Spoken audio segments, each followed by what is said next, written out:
Hello everyone, good evening. সন্ধেবেলা ভীষণ আলু কাবলি খেতে ইচ্ছা করছিল, তাই ভাবলাম একটু বাড়িতেই বানিয়ে নিই।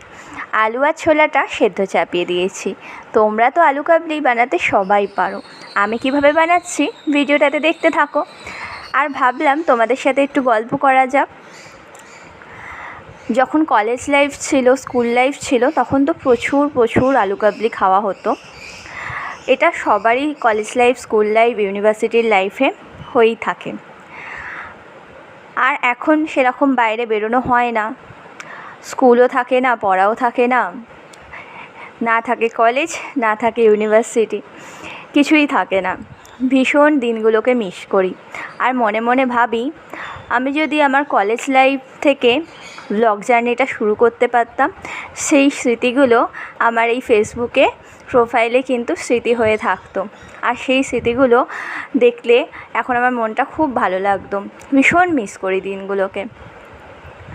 আর এই সন্ধ্যাবেলাতে আলু কাবলি বানাতে আমার সেই দিনগুলোর কথা খুব মনে পড়ছিল। আমি সবথেকে বেশি আনন্দ করেছি কিন্তু আমার কলেজ লাইফ আর ইউনিভার্সিটি লাইফে। আমি আরবিসি কলেজের স্টুডেন্ট ছিলাম। 2019 সালে আমি গ্র্যাজুয়েট পাস আউট। আর তারপর কিন্তু আমি রবীন্দ্রভারতী বিশ্ববিদ্যালয় থেকে বাংলায় MA পাস আউট করেছি। আমার ইউনিভার্সিটির জীবনটা ভীষণ সুন্দর ছিল। আর যদি তখন ব্লগ করতাম, সেই স্মৃতিগুলো তোমাদের সাথে শেয়ার করতে পারতাম।